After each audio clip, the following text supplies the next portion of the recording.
Hello everyone, welcome to Kavita's Cooking Hub. இன்னைக்கு நம்ம Chettinad chicken எப்படி செய்கிறதுன்னு பார்க்கலாம். அதோட இந்த வீடியோவை லைக், ஷேர் அண்ட் சப்ஸ்கிரைப் பண்ண மறந்துடாதீங்க.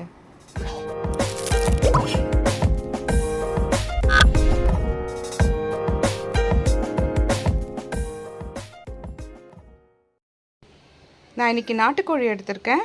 ஆல்ரெடி நான் உப்பு, மஞ்சள், லெமன் ஜூஸ் போட்டு இதை மேரினேட் பண்ணி வச்சுருக்கேன். இது இப்படியே இருக்கட்டும். அதுக்குள்ளே நம்ம மற்ற மசாலாஸ் ப்ரிப்பேர் பண்ணிடலாம். செட்டிநாடு சிக்கன் செய்ய மெயினாக நமக்கு மசாலா தேவை.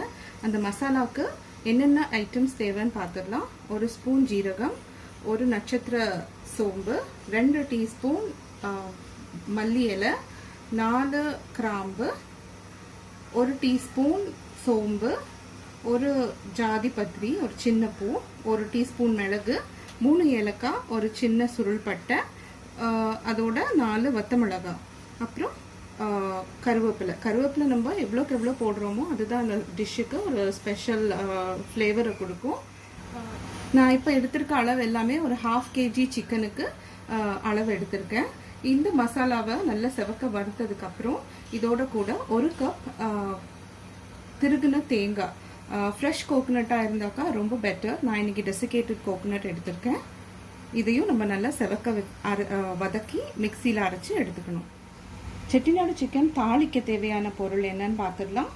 2 இலை எடுத்திருக்கேன், 2 வத்த மிளகா, ஒரு சின்ன துண்டு பட்டை, 1 ஏலக்காய், 2 கிராம்பு, இதோட கருவேப்பிலை 2 கொத்து. இதை தாளிக்க எடுத்துக்கலாம். இது போக கிரேவி செய்ய 1/4 கிலோ சின்ன வெங்காயம் இப்படி நறுக்கி எடுத்து வச்சுருக்கேன். ஒரு 2 தக்காளி, ஒரு 2 teaspoon ginger garlic paste. Stove பற்ற வச்சுக்கலாம். ஃபஸ்ட்டு நம்ம மசாலாவெல்லாம் ட்ரை மசாலாவை வறுத்து எடுத்துடலாம்.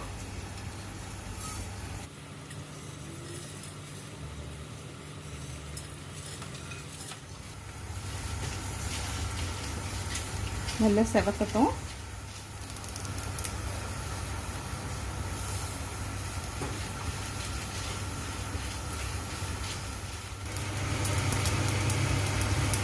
செவக்க ஆரம்பிச்சிருச்சு. இந்த ஸ்டேஜில் நான் தேங்காவையும் ஆட் பண்ணிக்கிறேன்.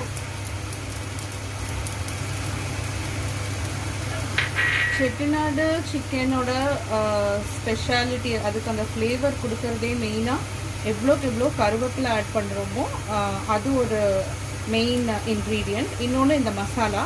இன்னொரு இன்க்ரீடியண்ட் நான் லாஸ்ட்டாக சொல்கிறேன் ஆட் பண்ணும்பொழுது. இதோட கூட சேர்த்து நான் ஒரு 4 முந்திரி பருப்பும் சேர்த்துக்கிறேன். இது கம்ப்ளீட்லி ஆப்ஷனல். இந்த முந்திரி பருப்பு தேவை இல்லைன்னா இதை அப்படியே அவாய்ட் பண்ணிடலாம். நம்ம மசாலா நல்லா செவந்துருச்சு. இப்போ இதை ஆறட்டும். ஆறினதுக்கப்புறம் மிக்சியில் வச்சு பவுடர் பண்ணிடலாம். நம்ம கிரேவி ரெடி பண்ணிடலாம். ஸ்டவ் ஆன் பண்ணிக்கிறேன். சட்டி காயட்டும். சட்டி காஞ்சிருச்சு. எண்ணெய் விடுறேன். நல்லெண்ணெய் எடுத்திருக்கேன் இன்னைக்கு நான். எண்ணெய் காயட்டும்.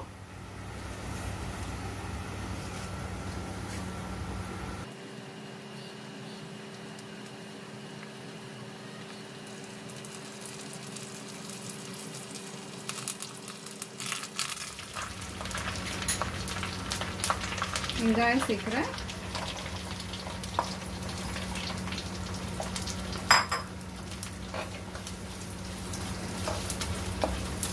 வெங்காயம் நல்லா டிரான்ஸ்பரண்ட்டாக ஆற வரைக்கும் வதக்கலாம்.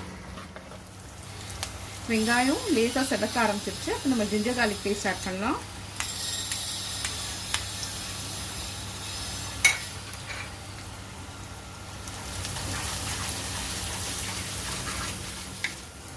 பச்சை வாசனை போயிடுச்சு. இப்போ நம்ம தக்காளி ஆட் பண்ணலாம். தக்காளியோட சேர்த்து கொஞ்சம் உப்பும் சேர்த்துக்கலாம். தக்காளி சாஃப்ட் ஆகிற வரைக்கும் நம்ம வெயிட் பண்ணலாம்.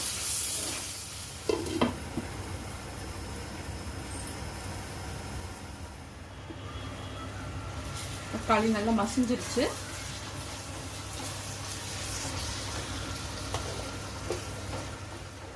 இப்போ நம்ம பவுடர் பண்ணி வச்சிருக்க அந்த மசாலாவை இதோட கூட சேர்த்துக்கலாம்.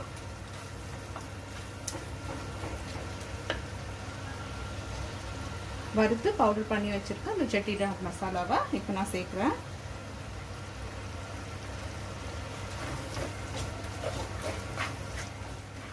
இப்போ இதோட கூட ஒரு 1/4 டீஸ்பூன் மஞ்சள் பொடி, மிளகாய் பொடி இதையும் சேர்த்து, இது நான் சொல்ல மறந்துட்டேன் மிளகாய் பொடி, அதனால இப்போ சொல்லிடுறேன். 1 டீஸ்பூன் மிளகாய் பொடி இதையும் சேர்த்து நம்ம நல்லா கலந்து விட்டுடலாம். இப்போ இதோட நம்ம சிக்கன் மேரினேட் பண்ணி எடுத்து வச்சிருக்க சிக்கன் பீசஸை ஆட் பண்ணலாம்.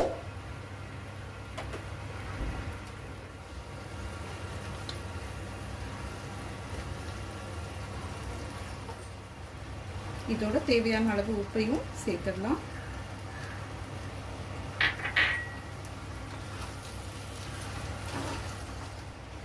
நம்ம சிக்கன் ஆல்ரெடி தண்ணி விடும் நம்ம சமைக்கும் பொழுது, இருந்தாலும் கூட நான் இந்த சின்ன கப்பில் 1 கப் தண்ணி ஆட் பண்ணுறேன். நல்லா கலந்து விட்டு மூடி போட்டு இதை ஒரு 15 மினிட்ஸ் நம்ம குக் பண்ணலாம். சிம்மில் வச்சு குக் பண்ணலாம். 15 மினிட்ஸ் குக் ஆகட்டும். 15 மினிட்ஸ் ஆகிடுச்சு. ஓப்பன் பண்ணி பார்க்கலாம்.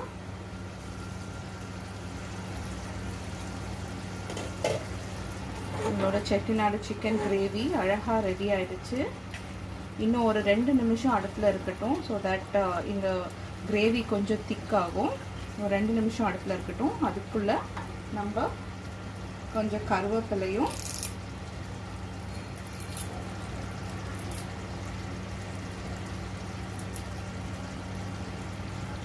லாஸ்ட்டாக ஒரு இன்க்ரீடியண்ட் ஆட் பண்ணணும் அப்படின்னு சொன்னேன் இல்லையா, அதையும் இப்போ நம்ம சேர்த்துடலாம்.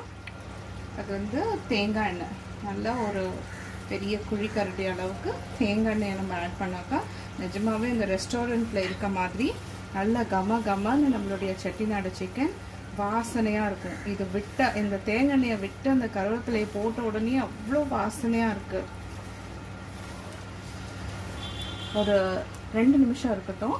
திறந்தே வச்சு குக் பண்ணலாம். ஒரு 2 மினிட்ஸ். கொத்தமல்லி தழையை தூவி ஸ்டவ் ஆஃப் பண்ணிடலாம்.